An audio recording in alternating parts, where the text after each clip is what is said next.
नाज़िम बेरा टाउन पारां सिंध जे ॻोठनि जे वालार ख़िलाफ़ लॻल धरणे ऐं एहतजाज में उन वक़्तु छिकताण वधी वई जॾहिं कुझु नामालूम शरपसंदनि भञ डहा ऐं बाहियूं ॾियण जा वाक़िया कया, जिन खां सिंध एक्शन कमेटी लातालुकी ज़ाहिर कई आहे। बेरा टाउन जे टूल प्लाज़ा चौकी समेत कुझु गाॾियुनि खे बि नुक़सान पहुतो आहे।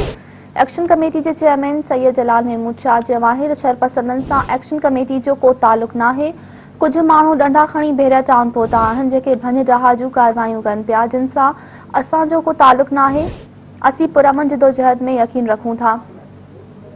धरणे शुरू थियण खां अॻु ऐं पोइ तोड़े धरणे दौरान बार बार स्टेज त कारकुननि खे नज़म ज़ब्त रखण ऐं पुरअमन रहण जूं अपीलूं कए पियूं वयूं।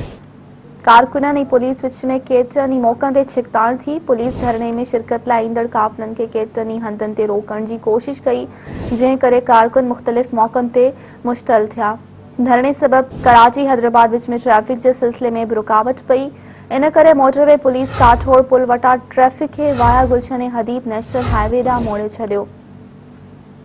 नाज़ुनिक भेरो ॿीहर अहम ख़बर शेयर पिया कयूं त बेरा टाउन पारां सिंध जे ॻोठनि जी वालार ख़िलाफ़ लॻल धरणे ऐं एहतजाज में उन वक़्तु छिकताण वधी वई जॾहिं कुझु नामालूम शरपसंदनि भञ डहा ऐं बाहियूं ॾियण जा वाक़िया कया, जिन खां सिंध एक्शन कमेटी लातालुकी ज़ाहिर कई आहे। बेरा टाउन जे टूल प्लाज़ा चौकी समेत कुझु गाॾियुनि खे बि नुक़सान पहुतो आहे। एक्शन कमेटी जे चेयरमैन सैयद जलाल महमूद शाह चयो आहे त शरपसंदनि सां एक्शन कमेटी जो को तालुक़ नाहे। कुझु माण्हू डंडा खणी बेरा टाउन पहुता आहिनि जेके भञ डहा जूं कार्रवायूं कनि पिया, जिन सां असांजो को तालुक़ नाहे। कारकुननि ऐं पुलिस विच में केतिरनि ई मौक़नि ते छिकताण थी। पुलिस धरणे में शिरकत लाइ ईंदड़ काफ़िलनि खे केतिरनि ई हंधनि ते रोकण जी कोशिश कई, जंहिं करे कारकुन मुख़्तलिफ़ मौक़नि ते मुश्तल थिया।